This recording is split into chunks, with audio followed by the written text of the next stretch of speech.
सौभाग्य की एक बात है कि अब तो नकली की हद ही हो गई। गुजरात में एक जज ही नकली निकल आया। अपनी नकली अदालत बना रखी थी उसने और जमीन के मामले निपटाता था। जमीन के झगड़े में अपने को उसने आर्बिट्रेटर घोषित कर रखा था। एक दो दिन नहीं, 5 साल से नकली अदालत चला रहा था। 5 साल से नकली अदालत चलती रहे और किसी को पता ना चले। एक आदमी जज बनकर डीएम वगैरह को ऑर्डर दे रहा था 5 साल से। सोच से भी परे की चीज है ये। बड़े बड़े अधिकारियों को 5 साल तक पता नहीं चला कि एक नकली अदालत चल रही है गांधीनगर में। जमीन का विवाद लोग उस अदालत में ले जाने लगे कि चलो वहां फैसला करवा कर आते हैं, और फिर वो जो फैसला करता था वो लोग मान भी लेते थे। पब्लिक को भी लगता होगा कि जज से पंगा कौन ले भाई। उनको क्या पता कि जज ही नकली था। लोग तो किसी गाड़ी पर जज का स्टिकर लगा देखकर ही डर जाते हैं और गाड़ी को साइड दे देते हैं।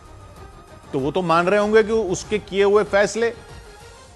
लेकिन फ्रॉड करने की भी तो कोई सीमा तो होती है। ऐसा कोई 5 साल तक कैसे कर सकता है? और कर सकता है तो पुलिस को तो डूब मरना चाहिए वहां की। ये पुलिस है जिसके इलाके में कोई नकली अदालत खोलकर बैठ जाए और 5 साल तक फैसले सुनाता रहे नकली जज बनकर। वो पुलिस पब्लिक की रक्षा करेगी? पहले अपनी तो रक्षा कर लो। चौराहे पर रेड लाइट क्रॉसिंग पर गाड़ी आधा फुट आगे खड़ी हो तो स्टॉप लाइन से तो घर पर चालान भेज देते हो, और पूरी की पूरी नकली अदालत नहीं दिखी आपको? 5 साल तक नहीं दिखी। वो तो एक जमीन पर फ्रॉड जज साहब ने जो फैसला सुनाया, उस जमीन के मालिक ने फैसला नहीं माना तो वो सिविल कोर्ट में चला गया। वहां सिविल कोर्ट में उसने कहा कि ये आर्बिट्रेटर की अदालत में गए थे, उधर जज ने जो फैसला दिया है वो हमें मंजूर नहीं। तो सिविल कोर्ट के रजिस्ट्रार ने बोला, भाई कौन सा आर्बिट्रेटर, कौन सी अदालत, कौन सा जज है जिसने आपकी जमीन पर फैसला दे दिया जो आप मान नहीं रहे हो? तब जाकर पता चला कि भाई ये तो पूरी अदालत ही नकली चल रही थी। असल में आर्बिट्रेशन में क्या होता है कि विवाद वाली दोनों पार्टियां मध्यस्थता के लिए जाती हैं और यह तय होता है कि भाई आर्बिट्रेशन वाला जज जो भी फैसला सुनाएगा वो दोनों को मानना होगा, क्योंकि पहले से लिख कर देते हैं कि ये दोनों मानेंगे, इसलिए बाद में फैसले पर कोई सवाल उठाता नहीं था। ऐसे 5 साल निकल गए।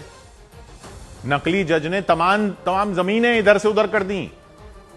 ये तो एक अब जाकर कोई आया जो सिविल कोर्ट चला गया, तब जाकर पता चला ये क्या हो रहा था। लेकिन बाकी भी तो कोई विभाग होते होंगे ना, पुलिस भी तो है, किसी को पता नहीं चला। तो बताओ पब्लिक ताली बजाए या हंसे या रोए? हे प्रभु, हे हरि, रामकृष्ण जगन्नाथम प्रेमानंदी, ये क्या हुआ? सौभाग्य की एक बात,